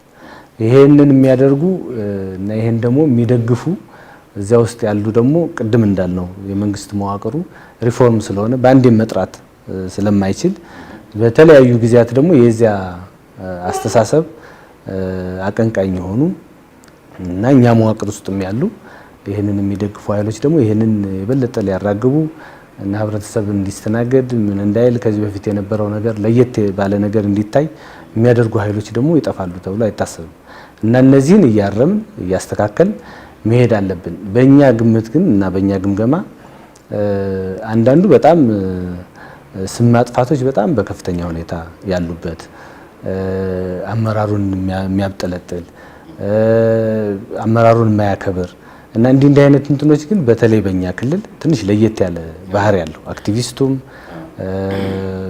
ሌላ ቦታ ያለ ነፃ ሚዲያውም ሌላውም ትንሽ ለየት ያለ እና ገነን ያለ ምን አመጣችሁ የሚል ይችን ጥያቄ እንዴት ዛሬ ያልመለሳችሁም የሚል ወዘተ። ይሄ እንግዲህ ከፖለቲካ አስተሳሰብም ህዝቡ በአንድ ጊዜ መቀየር አለበት፣ ጥያቄዎች በአንድ ጊዜ መመለስ አለባቸው ከሚል ቀና የሆነ ፍላጎትም ሊመጣ ይችላል። በሌላ በኩል ደግሞ እኛ ካልመራ ነው እኛ እንደዚህ ካላረግ ነው ይሄኛው ፓርቲ በቃ የድሮ ኢህአዴግ አፍሌትር ነው የሚልም እኮ እንደዚህ አይነት አይዲዮሎጂ የሚያቀነቅኑም አካላት አሉ እኛን እንዲማረግ የሚል እና ይሄንን እንግዲህ ለይቶ ማየት ጥሩ ነው። አሁን ባለው የኛ ግምገማ ለመነጋገርም በጣም ምቹ ነው። ለምሳሌ ኦሮሚያ ክልል በየትኛውም ጊዜ በየትኛውም ሰዓት ከርዕሰ መስተዳድሩም ከሌላውም አመራር 2 ዓመታት ከምናምን ሂደት ውስጥ ግን ምንም አይነት መልስ ወይም መልስ ሊያሰጥ የሚችል ፍንጭ ያልታየባቸው ጉዳዮች የዚህ የወሰንና የማንነት ጥያቄ ጉዳይ የኔም ጥያቄ ናቸው ብሎ ተቀብሎ የት እንዳደረሳቸው ማይታወቅ ቀደም ሲል ያነሱልኝ እሱ እዛው በተመለሰበት አግባብም ቢሆን የዚህ የህገ መንግስት ማሻሻል ጉዳይ የአማራ ክልል ህዝብ ጥያቄ ተገቢና የኛም ጥያቄ ልንፈታው የሚገባ ነው። የሚለውን መነሻ ስናደርግ ቢብጠለጠል አመራሩ ይገርማል ወይ? አዎ አሁን የመጨረሻ ጥያቄዎች አልተፈቱም የሚለው ጉዳይ አንድ ሆኖ መፈታት አለባቸው የሚለው የጋራ ሀሳብ ሆኖ ምንም አላደረገም የሚለው ነው አሁን እውነታን የካደ ሀሳብ ነው ብዬ የማስበው። አንደኛ ነገር ለምሳሌ የድንበር ኮሚሽን ከማንነት ጋር የተያዙ ችግሮችን የሚፈታ ራሱን የቻለ መዋቅር ለምን ተመሰረተ? ዋናው እኮ እነዚህን ችግሮች እንዲፈታ ነው። ሲስተም እየተዘረጋ ነው። ይሄ ሲስተም ሲዘረጋ ራሱን ከብልጽግና ያወጣው ፓርቲ ምን አይነት አቋም ነው የወሰደ? ከምክር ቤቶች ጀምሮ በዓለም አቀፍ ሚዲያዎችም በራሱ ሚዲያም በፎርማል ስብሰባዎችም በየጊዜው የሚደረጉ እነዚህን ተቋማት የማቋቋም ከዚህ በፊት የፌዴራል ጉዳዮች የሚባለው እንደፈለገ ወደ ቀኝ ወደ ግራ እያለ ሲያካልል የነበረ ተቋም ህገ መንግስታዊ አይደለም ሳይባል ነገር ግን እነዚህን የሚያጠና ኮሚሽኖች ሲቋቋሙ ምንድነው የተደረገው? እነዚህን ተቃውሞ ተቃርኖ ነው የተቆመው ማለት ነው። እነዚህ ሲስተሞች ይሄን ችግር ይፈታሉ ብለን ፑሽ እያደረግን ነው በእኛ በኩል። እነዚህ ተቋማትም በየአካባቢው እየሄዱ የጀመሩት ስራ አለ። እኛም አካባቢ መጣው ጥሩ ውይይት አድርገናል። መፈታት ያለባቸው ችግሮችን አስመዝግበናል። ለነዚህም በየትኛውም ጊዜ በየትኛውም ወቅት ቢሆን እኛ ያሉንን ማስረጃዎችን ማቅረብ እንደምንችል ከነሱ ጋር ተነጋግረን ሄደዋል። አሁን ይሄ ሲስተም ሲቋቋም ይሄ ሲስተም ይፈታዋል ወይ ደግሞ ይሄ ሲስተም ሊፈታው አይችልም የሚባል እንኳን ነገር ቢመጣ ጥሩ ነበር። ይሄን እኮ መንግስት ይሄን ሲስተም ያቋቋመው እኮ እነዚህ ጥያቄዎች ስላሉ ነው። እነዚህ ጥያቄዎች ወይ በሲስተም ትፈታቸዋለህ ወይ ደግሞ እንግዲህ ያው አማራጭ የማይሆን አማራጭ ሌላ አማራጭ ትከተላለህ ማለት አማራጭ የማይሆን አማራጭ። ይሄ ከመሆኑ በፊት ግን መንግስት በሲስተም ለመፍታት እነዚህን ኮሚሽኖች ሲያቋቁም በሌላው በኩል ደግሞ ይሄንን ችግር እንዳይፈታ በሚፈልገው እና ይሄ ችግር እንደውም እንዳይነሳ በሚፈልገው የማንነት ጥያቄ እኮ መነሳት የለበትም የድንበር ጥያቄ መነሳት የለበትም ተብሎ እኮ የወልቃይት ኮሚቴ የሌላውን ኮሚቴ እኮ አዲስ አበባ እንዳይገባ ሁሉ መንገድ ላይ እየተፈለገ ይታሰር ነበር። አሁንም እነዚህን ጥያቄዎች አንሰማም የሚለውን ፎርማሊም ኢንፎርማሊም ከፍተኛ የሆነ ትግልና ህገ መንግስታዊ አይደሉም እነዚህ መቋቋም የለባቸውም የሚል ኃይል አለ። እንግዲህ እኛ ሲስተም እየዘረጋን ነው። ይሄ ሲስተም ይፈታቸዋል ብለን እየታገልን ነው። ይሄ ሲስተም በእርግጠኝነት ይፈታቸዋል የሚል ሀሳብ አለን። ይሄ ሲስተም መፍታት ይችላል አይችልም የሚለው ላይ ከሆነ መነጋገር ይቻላል እነዚህ ሲስተሞች። ነገር ግን የተሰሩ ስራዎችን ራሱ ግን ከእንትንስ አኳያ ስናየው ለምሳሌ ለዚህ ትዝሎት እንደሆነ ከለውጡ አስቀድሞ በቃ ብአዴን የሚባለውንና ኢህአዴግ የሚባለውን ድርጅት ፍጹም እንደው ስሙን እንኳ ለመስማት የሚጸየፍ ማህበረሰብ እኮ ነበር የተፈጠረውና ከዚያ ቀጥሎ ለመጣው አዴፓ ሁለተኛ እድል ሲሰጥ ህዝቡ መጓጓቱና መጠበቁ በጣም ከፍተኛ ነው ሊሆን የሚችለው። ከዚያ አሁን 2 ዓመት ውስጥ ሲያይ ይሄ ተስፋ የመቁረጡ ዝንባሌ ምናልባትም አብሮ ተሳስሮ ከፓርቲው ጋር ከመሪ ድርጅቱ ከመንግስትም ጋር ኢቭን በልማት ስራዎች ላይ ሁሉ የመሳተፍ እድሉን ምናልባትም እኮ ሊያቀዛቅዝ ይችላል። ከመጓጓቱ አኳያ ነው መሰላት ያለበት የመልስ አሰጣጡ። ያው እና እኔ እኮ ጉጉቱና ጥያቄው የለም ሳይሆን ነገር ግን ምንም እንዳልተሰራ እና ምንም እንዳልተፈጠረ መቁጠር ሳይሆን መደረግ ያለበት እነዚህ ተቋማት ይሄንን ጥያቄ መፍታት አለባቸው ተደርጎ ፑሽ መደረግ አለበት። ይሄን የክልሉ መንግስትም ይከታተላል፣ ገዢው ፓርቲም ተመሳሳይ ማለት ነው። እና እነዚህን ችግሮች ለመፍታት ግን ሲስተሚክ የሆነ አፕሮች መከተል በጣም አዋጭ ነው የሚል ግምገማ አለን። የኔም አቋም ነው ሲስተሚክ የሆነ አፕሮች መከተል። እስቲ ሌላ ግን ማሳያ እናንሳ። ለምሳሌ የአማራ ህዝብ አክቲቪስቱም ይሁን በክልሉ የሚንቀሳቀሰው ተቃዋሚ ፓርቲውም ይሁን ራሱ ቀድሞ የነበረው አዴፓ ወይም ብልጽግና ፓርቲ በተለያዩ አመራሮቹ በኩል ቀደም ሲል በነበረው የህዝብና ቤት ቆጠራ ላይ በራሱ ልዩነቱን በግልጽ አሳውቋል። ወደ 2 ምናምን ሚሊዮን ህዝብ ቤት እንደገባብኝ በሚል ስለዚህ በምንም መልኩ አሁን ምርጫው ያው በአጋጣሚ አልተካሄደም። ነገር ግን ምርጫ ከመካሄዱ በፊት የህዝብና ቤት ቆጠራ መደረግ እንዳለበት የክልሉ መንግስት ጭምር ሳይቀር በይፋ አቋሙን አሳውቆ ነበር። አሁን ግን ከምርጫው መራዘም ጋር ተያይዞ ከኮቪድ-19 ጋር በተያያዘ በተሰጠው የህገ መንግስት ትርጉምን ተከትሎ በተሰጠው ውሳኔ ላይ የህዝብና ቤት ቆጠራ ከምርጫ አስቀድሞ ሊካሄድ የሚችልበት አይነት ውሳኔዎችም ናቸውና የተሰጡት። እዚህ ላይ እንኳን ልዩነቱን በግልጽ አላሳየምና ብንጠረጥረው ልክ ነን ለካስ ቢል ህዝቡ ተገቢ አይሆንም። አሁን እኮ በጣም የሚገርመው ነገር ብዙ ጊዜ እንትኖች ይቀያየራሉ ሀሳቦች። ህዝብና ቤት ቆጠራ በህዝብ ቁጥር ምክንያት ይሄ ክልል እና ይሄ ህዝብ ዋጋ ከፍሏል የሚል ጥያቄ አለን እኛ። ይሄ ምንም የሚታወቅ ነው። ማንም ሰው የሚክደውም አይደለም። የህዝብ ቁጥር ቆጠራው እጅግ በጣም ምስቅልቅል ውስጥ ከቶናል በብዙ ነገሮች የሚል አቋም አለው የቅርንጫፍ ፓርቲያችንም የመንግስታችንም። እና የሆነ ጊዜ ህዝብና ቤት ቆጠራ ይደረግ ተብሎ ታስታውስ ከሆነ ከ2009 የቆጠራ ካርታ ምናምን ተጀምሮ 2010 ወይ 11 አካባቢ ይመስለኛል ህዝብና ቤት ቆጠራ ይደረግ የሚል የሆነ አጀንዳ መጥቶ ነበር። በጣም በሚገርም ሁኔታ ክልላችን ውስጥ የሚንቀሳቀሱ የተፎካካሪ ፓርቲዎች በዚህ ወቅት ህዝብና ቤት ቆጠራ ማካሄድ ትክክል አይደለም፣ መጀመሪያ የማንነትና የድንበር ጥያቄዎች መፈታት አለባቸው፣ እነዚህ ካልተፈቱ በስተቀር ህዝብና ቤት ቆጠራ የሚባል መወራት የለበትም የሚል አቋም ነበራቸው። እውነት ለመናገር እኛም ሀሳቡን ተወያይተንበት ገዛ ነው ልክ ነው ወደሚል እና የኛ ፓርቲም አንዱ ተከራካሪ ሆነ ማለት ነው። በዚህ ወቅት ህዝብና ቤት ቆጠራ ማካሄድ እነዚህ ጥያቄዎች መፍታት አይቀድሙም ወይ የሚል አሁን እነዚያን ጥያቄዎች ለመፍታት የተደራጁ ተቋማትን ስራቸውን እንዲያፋጥኑ በማድረግ ጥናታቸውን ጨርሰው ለመንግስት እንዲያቀርቡ በማድረግ እነዚህን ጥያቄዎች ለመፍታት ጊዜ ማግኘት ነው የሚገባው የዚያኔ በታገልንበት፣ ወይስ ደግሞ አይ አይደለም ከምርጫ በፊት ህዝብና ቤት ቆጠራ የሚል ሌላ ደግሞ እንደገና አጀንዳ ማምጣት ነው? ጉዳዮችን ስትራቴጂካሊ ማየት አለብን። እነዚህን ጥያቄዎች መፍታት የማንነት ጥያቄ፣ የድንበር ጥያቄ፣ እነዚህ ጥያቄዎች በፍጹም እኛ በተለይ በዚህ ጉዳይ ለተጎዱ ህዝቦች ትልቅ ህመሞች ናቸው። የግጭትም የሌላም ጉዳይ መንስኤዎችም ናቸው። እነዚህ በዚህ መፈታት አለባቸው ተብሎ ቁርጥ ያለ ውሳኔ ያስፈልጋል በእነዚህ ጉዳዮች ላይ።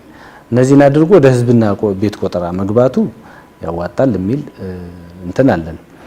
ዞሮ ግን አሁን ከኮቪድ ጋር ተያይዞ የመጣው በጣም የተደራረበ ጉዳይ ምርጫን አካሄዶ ወደ ህዝብና ቤት ቆጠራ የሚለው አሁን ምርጫ ላይ እስካለው ድረስ ያለው ገዢ ፓርቲና ያለው መንግስት በምክር ቤትም ይቀጥል የተባለው ኮቪድ እንትን እስከሚልና ምርጫ እስከሚካሄድ እነዚህን ጥያቄዎች እንዲሰራ ፑሽ ማድረግ አለብን። ተመልካቾቻችን ስትከታተሉ የነበረው ከክቡር አቶ ተመስገን ጥሩነህ የአማራ ክልል ርዕሰ መስተዳድር ጋር የነበረን ቆይታ የዛሬው የመጀመሪያ ክፍል ነው። ስሜ ነባይ ፈርስ ነኝ። ሳምንት ግን ስንገናኝ ደግሞ ከምትመለከቷቸው የተወሰኑትን ላስታውሳችሁና በዚሁ ልሰናበት።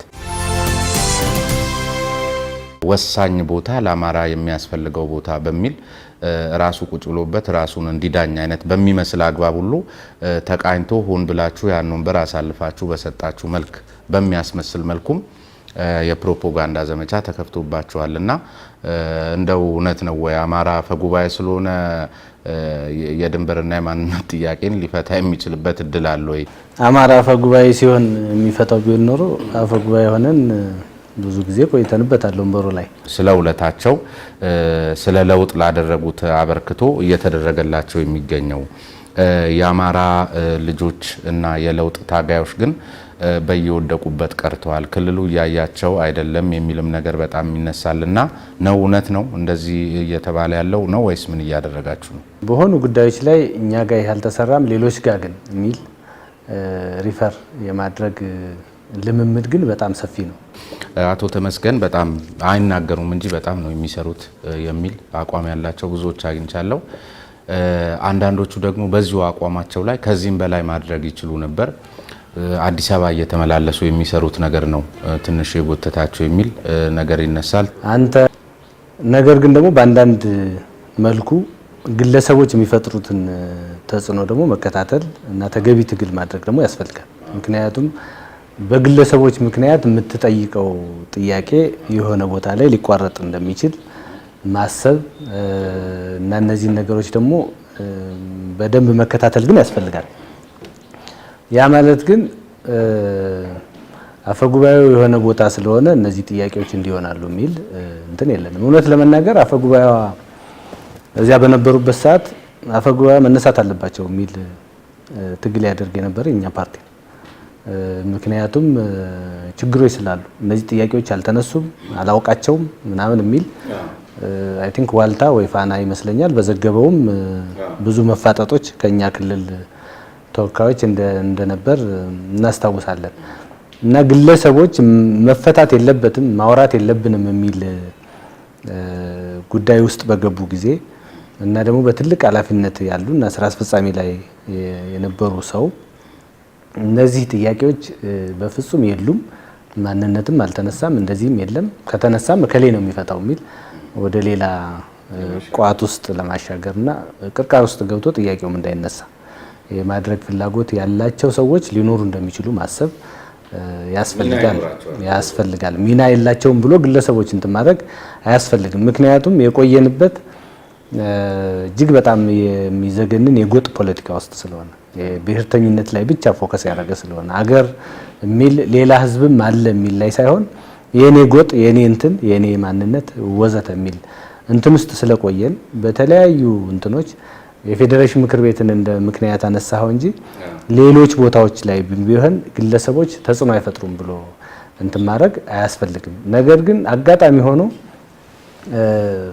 ጥያቄውን ካነሳው አይቀር ብዙ ጊዜ እንደው አንተም ተከታትለ ከሆነ የኛ በተለይ የኛን ብሔር ቤዝ አድርገው የአማራን ህዝብ ቤዝ አድርገው የተደራጁ አክቲቪስቶችም እንበላቸው ሌሎች እንቃወማለን የሚሉም ቢሆኑ እኛ ያጣነውን ቦታ እንደ ትልቅ ቦታ በጣም አግዝፈው እና ይሄን ብንይዝ እኮ ይሄ ይፈታና ይሄን ሚስ ማድረግ እንዴት ይሄ ድርጅት የለም የምንላችሁ ለዚህ ነው ብለው እንደ ፋክት እና እንደ መሟገቻ ለማቅረብ የመሞከር ቦታውን ስንይዘው ደግሞ እዚያ የሚቀመጡ ሰዎችን በማብጠልጠል እና ኢንኤፊሽንት ናቸው የሚል እና ክብር የማሳጣት እና በጣም የወረደ እንትን ውስጥ መግባት ይታያል። ይሄ ስንይዘው የያዘውን ሰውዬ ይሄ ትክክል አይደለም ብሎ ማብጠልጠል ከራሳችን የሚነሳለ ሌሎች የሚሰሩት እንዳለ ሆኖ የኛም ብቻ እየወቀስኩ አይደለም ከሌሎችም የሚነሳ ነው። ይሄን ቦታ ሚስ አረጋችሁ እንዲህ ያላችሁ የሚለው እኮ ከሌላም እኮ የሚነሳ ሊሆን ይችላል። በነገራችን ላይ የኛም ብቻ እያብጠለጠልኩ አይደለም፣ ግን የኛም ስላሉበት ነው። እንደዚህ አይነት ሰዎች ታዲያ እየወደቁ እየከሰሙ እንዲሄዱ የተሻለ ሀሳብ ገንቢ ትክክለኛውን ነገር በአግባቡ መዝኖ የሚተቹ እየጎለበቱ እንዲወጡ አሁን እርስዎ ኖት ዛሬ ለኔ ይሄን የነገሩኝና ስለዚህ የሚዲያ ቅኝታችሁና የኮሙኒኬሽን ስርዓታችሁ ላይ እኮ ችግር መኖሩን ያመላክታል። እንደነዚህ አይነት ጉዳዮችን መሰረት ያደረጉ ፕሮግራሞችን እንደነዚህ አይነት ጉዳዮችን መሰረት ያደረጉ የክልሉን አቋሞች በሚያንጸባርቅ መልኩ እኮ መግለጽ ደግሞ እናንተ ፋንታ ነበራ። እውነት ነው። ነገሩን አነሳውልህ እንጂ እንደ ጸጥታው ስራ ሚዲያ ላይም ያለንን ኢንጌጅመንት እና ደግሞ አክቲቪስቱ ላይም ያለንን ቅርርብ በተቻለ መጠን ብዙ ነገሮች ሰርተናል። መድረኮች ፈጥረናል፣ ተወያይተናል። እንዲህ ብታረጉ ብለው እነሱም ያላቸውን ኮሜንት እንትን ብለዋል። የመረጃ ችግር ያለባቸውን ክሊር ለማድረግ ሞክረናል። አይ እንዲህ ከሆነማ የሚለው አሁን ትንሽ ገዘፍ እያለ ሄዷል። ለዚያም ነው አሁን የሌሎች ከኛ ተቃርኖ የቆሙ ኃይሎች የሚዲያ የፌስቡክ የምናምን እንትን እኮ አሁን መገዳደር የሚችለው ሰው በዛ ያለው በመቀራረባችንና አብረን በመስራታችን ነው እና እያንዳንዷን ነገር ክሊር እያደረግን በመሄዳችን። ነገር ግን እንዳስተሳሰብ የሆነ ቦታ ሲለቀቅ ይሄን ቦታ አዴፓ ባያጣው እንዲህ ባይለው ይሄ ይፈታ ነበር ከሚል ቀና ፍላጎት የሚነሳ እንዳለ ሳንተውና ሳንክድ፣ ነገር ግን አጀንዳ አድርገው ደግሞ የሚንቀሳቀሱ ኃይሎች አሉ።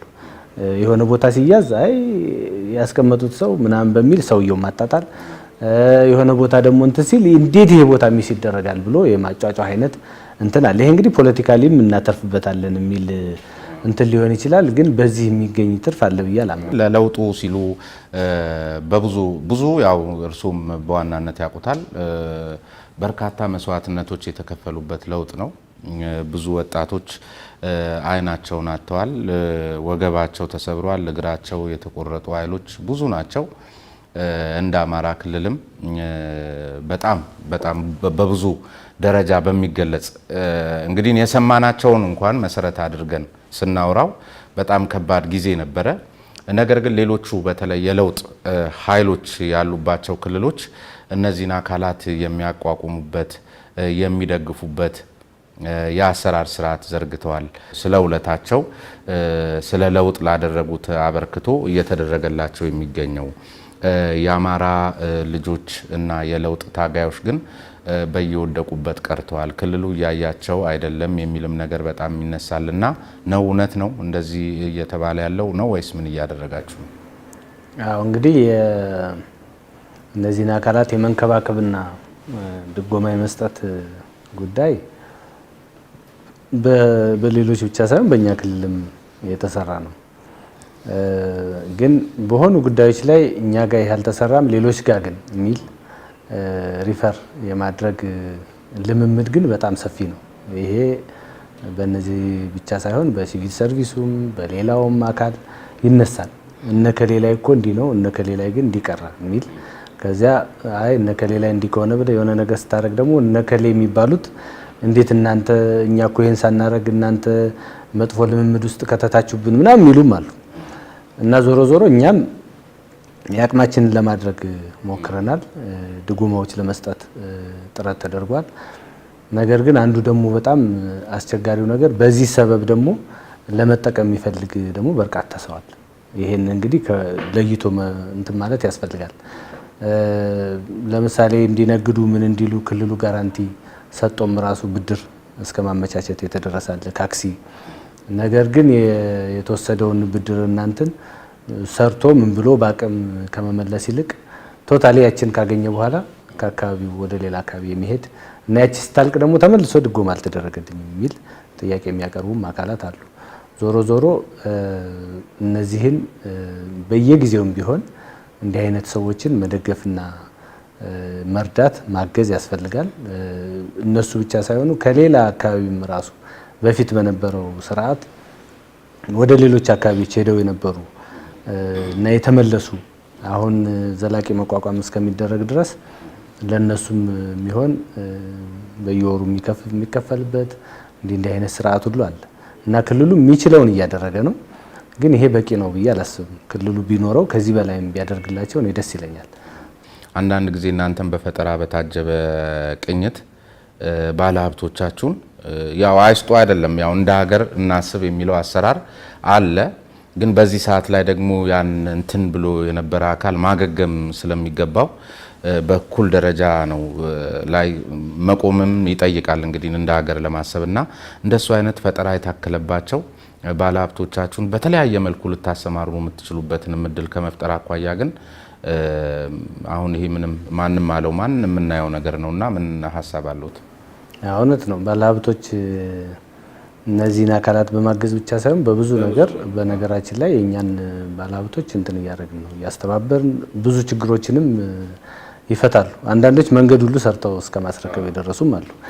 ለአቅመ ደካሞችን ቤት ሰርተው ያስረከቡና የሰጡ ባለሀብቶችም አሉ እና ይሄ ኢቭን ለተጎጂ አመራር ቤተሰቦችን ገንዘብ አሰባስበው የሰጡ እና የረዱ ባለሀብቶች አሉ፣ የክልላችን ባለሀብቶች እና ከሌላው ክልል በበለጠ እንጂ ባነሰ መልኩ ክልሉን አግዘዋል የሚል እንትን የለኝም።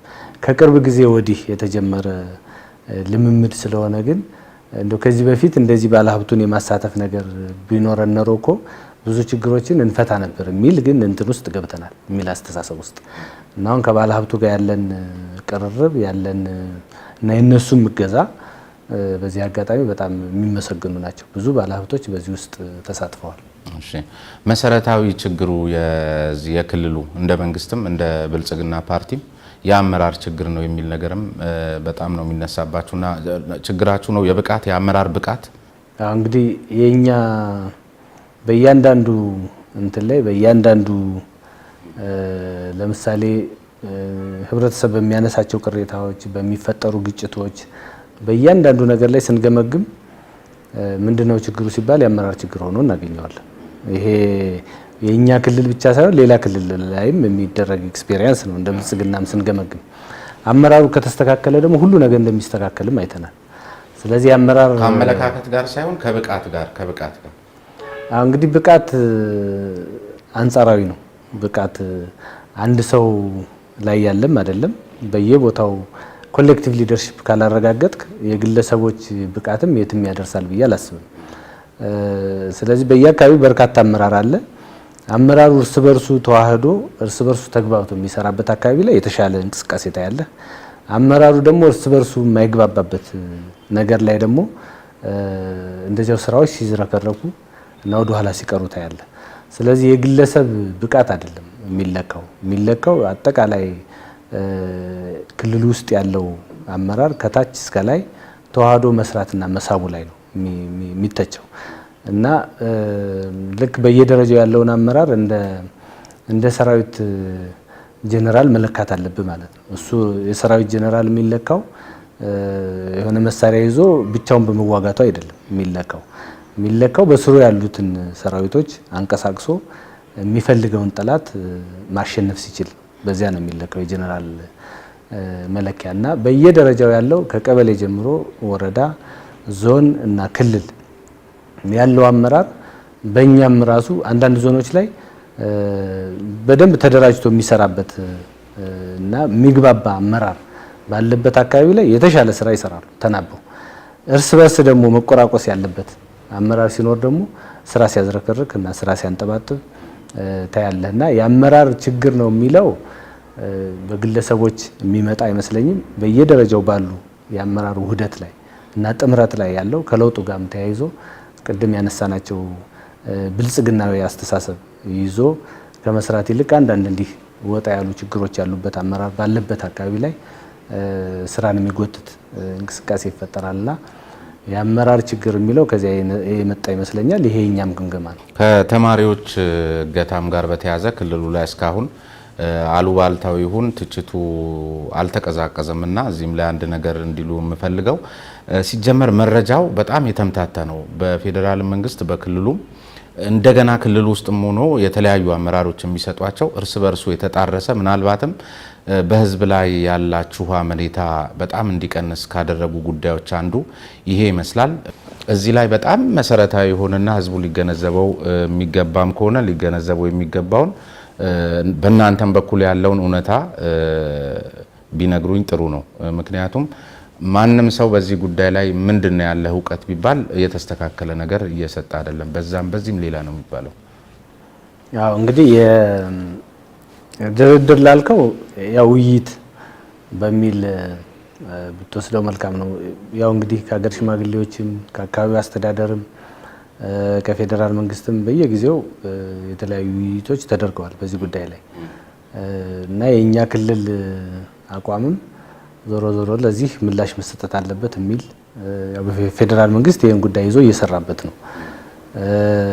በየጊዜው በሚፈጠሩ ጉዳዮች አሁን አንተ እንዳነሳው ለምንድን ነው እስካሁን የሚል እኛም ጥያቄ አለን እና ከዚያ አኳያ እንግዲህ በየጊዜው በቅርብ የሆነ ነገር ይደረጋል የሚል ነገር ስላለ አሁንም በቅርብ የሆነ ነገር ይደረጋል የሚል እንትን ነው እንግዲህ እየተፈጠረ ያለው።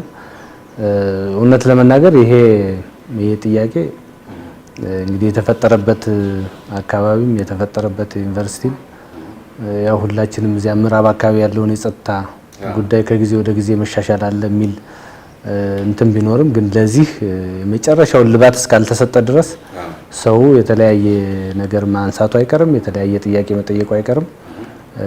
በጣም ተግባር ላይ አልዋሉም ለማለት በሚያስደፍር ደረጃ ባይተዋር እስክንሆን የመሰለን ደረጃ ነው የተመለከትኩት። ማስክ አድርገን በግርምት ነበር ስንታይ ነበረው። ምንድነው በዚህ ደረጃ መዘናጋት? ያው እንግዲህ እዚህ ላይ እውነት ለመናገር በጣም ብዙ ጊዜ በሚዲያም በሌሎችም የሰራንበት ነው። እንግዲህ አጠቃላይ ግን ህዝቡ ላይ የሚታየው ነገር በጣም መዘናጋቱ በጣም ከፍተኛ ነው። ከዚህ በፊት ባህር ዳር እና አዲስ ቅዳም እንዲሁም እንጅባራ በተገኘበት ሰዓት በዚያን የ15 ቀን ሎክዳውን ተደርጎ የተወሰነ ህዝቡ ከዚያ በኋላ የራሱን ጥንቃቄ አድርጎ የመንቀሳቀስ ሁኔታዎች ነበሩ። የገበያ ማዕከላትንም የማስፋት እንዲህ አይነት ነገሮች የተጀማመሩ ነበሩ። አሁን ባለው እንትን ግን ትናንትናም ይህን ጉዳይ ስንገመግም ነበር። ወደ ኢንፎርስመንት በአግሬሲቭ ሆነ መግባት አለብን። ስለ እውነት ለመናገር እኔም ዝም ብሎ ምልከታዬን ላስቀምጥ፣ አዲስ አበባ ላይ እናያለን ማለት በቀላሉ እርምጃ ሊያስወስዱ የሚችሉ ነገሮች ጭምር ከምንም ሳይቆጠሩ ነው በየሆቴሉ በየመጠጥ ቤቱ በረንዳ ላይ እና የሚስተዋሉት። በጣም ትኩረት ሊሰጠው ይገባል የሚል ነው። ዝም ብሎ አስተያየት ሰጥቶ ለማለፍ ያህል ነው። ከጣና ጋር በተያያዘ ይሄ ሁሉ የሆነው እንግዲህ ከትኩረት ጋር በተያያዘ ስትራቴጂክ ሊሆን ይችላል አፈታቱ፣ ግን ከትኩረት ጋር በተያያዘ በእውነት በእርግጥ ትኩረት ተሰጥቶታል ብሎ መናገር ይቻላል? ምክንያቱም አሁን ከኤጀንሲውም ጋር ስንመለከት በቂ ባለሙያ የሌለው ዋና ዳይሬክተር እና 2 ሰራተኛ ቁጭ ብሎ ይህንን ሊያስተናግድ የሚችልበት እድል በሌለበት ሁኔታ ምን ማለት ነው? አዎ ጣና እንግዲህ ጣናን የሚረሳ መንግስትም ህዝብም የለም። እኔ ከመጣው ነው እንግዲህ ኤጀንሲውም የተቋቋመ ደንቡም ጸድቆ ምን ብሎ ወደ ስራ የተገባው። የመዋቅርና ሌሎች ጉዳዮችም ያው እየቀረቡ ነው፣ ይሰራል። አሁን ኤጀንሲው ብቻ ሳይሆን ከዚህ በፊት የአካባቢ ጥበቃ ባለስልጣን የሚባለው ይሰራ ስለነበር እዚያ ባለስልጣን ውስጥ አንድ ዳይሬክቶሬት ሙሉ ከጣና ጋር የሚሰራ ባለሙያ ያለበት ነው፣ ይሰራል እዚያ አብሮ። ነገር ግን አንዳንድ ጊዜ በአስተሳሰብ ደረጃም አንዳንድ ተቋማት በምትገነባበት ሰዓት ስራውን አውቆ ነው መንቀሳቀስ ያለበት። አሁን ዝም ብሎ ሁሉንም ሲቪል ሰርቫንት የማግበስበስ ጉዳይ አይደለም ኤጀንሲ ውስጥ መፈጠር ያለበት። መዋቅር ላይም ራሱ ስናስብ በጣም ምሁራን ያሉበት እና የጣናን የዘላቂ ልማት እንዴት ነው ማስፈጸም የምንችል የሚል ያለበት ነው እንጂ ዝም ብሎ ወጭ የሚያስነቅል ባለሙያ ምናምን አይደለም መደርደር ያለበት። ይሄ ወረዳ ላይ ያለን ቀበሌ ላይ ያለን ችግር የለውም፣ በመንግስት መዋቅር የምንሰራው ነው። ኤጀንሲ ውስጥ ይህንን የማከማቸት አይነት ፍላጎት አይደለም ያለን። ወይም ደግሞ ሌላ አካባቢ ጥበቃ ፈጥረን አካባቢ ጥበቃ ሌላ ስራ አለኝ ብሎ ጣናን ባለመመልከቱ ነው። አሁን ጣናን ብቻ ሳይሆን ሌሎች የውሃ ተፋሰስ ያለባቸውን አካባቢዎች እንዲጠብቅ የፈጠርነው ኤጀንሲ ነው እና አካሄዳችን ላይ እንግዲህ ተቋማትን ስናደራጅ የሚጠቅም ነገር ነው እዚያ ተቋም ውስጥ መሰብሰብ ያለብን እና በጣም ኢፌክቲቭ የሆነ እና ኤፊሽንት የሆነ የሰው ኃይል ይዞ ነው መደራጀት ያለበት የሚል አቋም ነው ያለው የክልሉ መንግስት። አሁን ባለው እንትን ከዚህ በፊት እዚያ በወረዳም በቀበሌም ደረጃ ያለው አርሶ አደር ሞቢላይዜሽን የሚሰሩ እና እዚያ የሚቀመጡ ግን ደግሞ እንደ ኮንታክት ፐርሰን ሆነው የሚሰሩ ከኤጀንሲው ጋር ባለሙያዎች መድበን እያሰራን ነው በየአካባቢው ማለት ነው። ይሄ ሁሉ ሞቢላይዜሽን ሲሰራ የአካባቢው የዞን አስተዳደርም የወረዳ አስተዳደርም የቀበሌ አስተዳደርም ስራዬ ብሎ እንዲሰራ። አሁን ይሄ እምቦጭን የመንቀል ጉዳይ ለጊዜያዊ መፍትሄ ነው እንጂ ስትራቴጂካሊ ቅድም እንዳልኩት ባለፈው ክቡር ጠቅላይ ሚኒስትሩ እንዳቀረቡት ስትራቴጂካሊ የአካባቢ ጥበቃ ስራ ነው መስራት ያለብን። ይሄን ስንሰራ ደግሞ ጣናን ዙሪያውን በፈር ዞን ከልለን መስራት መቻል አለብን። አሁን የክልሉ መንግስት ለምሳሌ በዚህ አመት ኤጀንሲውን ማቋቋም ብቻ ሳይሆን በጣና አካባቢ ያሉ ኢንቨስትመንቶች ፎቅ የምናምን ጉዳይ እንዲቆም አድርጓል። ይሄን ወስኗል ካቢኔው ማለት ነው። ይሄን የወሰነው በዚህ አመት ነው። የሚቀጥለው ደግሞ እንዴት አድርገን ነው ጣናን የምናለማ ብለን ዲዛይን በደንብ አሰርተን ፌዴራል መንግስት ብቻ ሳይሆን በነገራችን ላይ ዩኔስኮም ራሱ ጣና የዩኔስኮም ሀብት ነው፣ የዓለም ሀብት ነው። ስለዚህ ከኛ የሚጠበቀው ኤጀንሲው ላይ ጥሩ ባለሙያዎች የሚይዝ መዋቅር ሆኖ ጣናን መጠበቅ የምንችለው በዚህ ጥናት ነው ብሎ ባህር ዳር ዩኒቨርሲቲም እና ሌሎች ምሁራንም ተሳትፈውበት እነሱን ነገሮች ወደ መተግበር ነው የምንሄድ። ከኛ የሚፈለገው ከክልሉ መንግስት አጥንተን በዘላቂነት ለመቆጣጠር ይሄ ሀብት እንፈልጋለን ማምጣት አለባቸው። የክልሉ መንግስት ራሱ ይሄን ሲል ራሱም አይሰራም ማለት አይደለም። ኤጀንሲ የሚያቋቁም ደሞዝ የሚከፍለው አሁን የሁሉ ሞቢላይዜሽን እና ሌላውም ጉዳይ የሚሰራው የክልሉ መንግስት እነዚህን የእሳት ማጥፋት ስራዎች ካልሰራ ነገ ስትራቴጂክ ነገር እናስባለን ብለን አንተውም በሚል ነው ማሽኖችንም ሌሎችንም ተጠቅመን እየሰራን ያለነው። ስለዚህ ያካሄድ ጉዳያችንን በደንብ ክሊር ማድረግ አለብን። ቦርዱንም ማጠናከር አለብን፣ ኤጀንሲውንም ማጠናከር አለብን። ዲዛይንም ሰርተን ሀብቱንም ለይተን ይሄንን ካረግን ነው ጣናን እንትን የምናደርግ። ስለዚህ ለዚህ ደግሞ ይሄ ያስፈልጋል ወደሚል ነገር መሄድ አለብን። ይሄን ነገር ለመስራት ደግሞ አሁን ኤጀንሲው እንደሚለው ዝም ብሎ ፋይናንሱን፣ አስተዳደሩን፣ ግዢው ምናምን መደርደር ሳይሆን የሚያስፈልገው በጣም ቶፕ የሆኑ ምሁራን ዓለም አቀፍ ተቀባይነትም ያላቸው ሁሉን ነገር የሚያውቁ ስለዚህ ጉዳይ የሚገነዘቡ የአጭር ጊዜ ግን መፍትሄ አሁን ይሄ የረጅም ጊዜ ሊሆን ይችላል ከእጅ እንዳያመልጠን በሚል የአጭር ጊዜማ አሁን እየተሰራ ነው። አሁን በነገራችን ላይ አሁን ካለው አጠቃላይ ያለው እምቦጭ ከዚህ በፊት ከነበሩ አመታት እጅግ በጣም በከፍተኛ ሁኔታ አዳክመነዋል። አሁን ባለው አስዩም ዛት ግን ይሄ እየተከተልነው ያለነው እምቦጭን የማጥፋት ስርዓታችን በጣም ትራዲሽናል ስለሆነና በሰው ጉልበት ላይ የተመሰረተ ስለሆነ እምቦጭ ደግሞ በባህሪው በቅጠሉም በግንዱም በስሩም በምንም ስለሚራባ ቁርጥራጮች ራሱ እና እየተከተለም አርሶ አደሩ ስለሚያርሰው መሬቱን እንደገና በሚቀጥለው አመት ደግሞ ተመሳሳይ ይህን ህዝብ የማሳተፍ ስራ እንደገና እዚያ ውስጥ እንገባለን በየአመቱ። አሁን የክልሉን መንግስትም የአካባቢውን ህብረተሰብም እጅግ በጣም ያዳከመውና ያሰለቸው ጉዳይ በየአመቱ እምቦጭ ይነቀላል። በየአመቱ መነቀሉ ጥሩ ነው ያጠፋል፣ ግን ስትራቴጂካሊ እንደዚህ እየነቀልን ህዝብ እያደከም ፕላስ ደግሞ አሁን አርሶ አደሮችም የሚነግሩን እምቦጩን የሚበሉ ከብቶች ትንሽ ወተታቸው ምናቸውም ጣዕምናው ይቀየራል የሚል እንትን እያመጡ ነው። ይሄ ማለት በዘላቂነት እምቦጭን ማጥፋት ካልቻል በየአመቱ ህዝብ እንደዚህ እያሳተፍ በጎ ፈቃድ ወጣቶችን እያሳተፍ በጎ ፈቃድ አርቲስቶችን ህብረተሰቡ ከየቦታው እየመጣ እየነቀለ የሚያጠፋው ነገር በአመቱ ደግሞ ተመሳሳይ እንዲህ አይነት ነገር ይጠይቃል እና ወደ መድከም ወደ መሰልቸት የሚሄድ ነገር ነው። ለዚያም ነው ፌዴራል መንግስት ከኛም ጋር ተጋግዞ የሚገርመው የተወሰኑ ደግሞ ተሞክሮችም አሉ። እዛው ጣና አጠገብ ለምሳሌ ውሃና ማዕድን ኢነርጂ አንድ የመስኖ ልማት ወር የሆነ ተቋም አለ። እሱ አሁን በስሞል ስኬል ራሱ ጣና አጠገብ የሰራቸው እንትኖች እነዚህ ደንገል ምናምን እንዲማብቀል እንደዚያ ባለበት አካባቢ እምቦጭ የለም። እነዚህን ራሱ ለምንድን ነው ማስፋት የማንችለው የሚለውን ፌዴራል መንግስትም በጀመረው መልኩ አግሬሲቭ እንዲሄድ።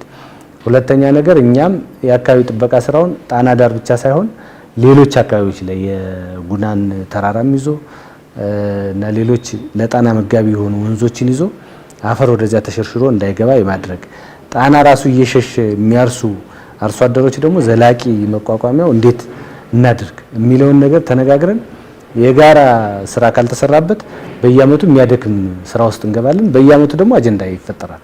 የተከበራችሁ ተመልካቾቻችን በሁለት ተከታታይ ክፍል የተከታተላችሁት ዝግጅት ከተከበሩ አቶ ተመስገን ጥሩነህ የአማራ ክልል ርዕሰ መስተዳድር ጋር የነበረንን ቆይታ ነው። በነበረን ቆይታ በክልሉ የሚገኙ የመልካም አስተዳደር፣ የልማት፣ ከጣና ጋር ከኮሮና ቫይረስ የጸረ ኮሮና ቫይረስ ዘመቻ ጋር በተያያዘ ያለውን አጠቃላይ ሁኔታ በተለይም ደግሞ ከለውጡ ማግስት ጀምሮ በክልሉ ላይ በተለያየ መልኩ ሲሰጡ የነበሩ መረጃዎች ልክ ናቸው ወይስ አይደሉም፣ ያለው ሁኔታ ምን ይመስላል የሚለውን ጉዳይ የተረዳችሁበት ማገዝ የሚገባችሁ በልካችሁ የምታግዙበትን እድል የፈጠረ ከዚያ ባሻገር ደግሞ በውሸትና በእውነት መሀል ውስጥ ሆናችሁ ስትዋልሉና ማድረግ የሚገባችሁን ነገር ከማድረግ ተቆጥባችሁ የነበራችሁ አካላትም አሁን ምን ማድረግ እንዳለባችሁ ሊያሳይ የሚችል መረጃ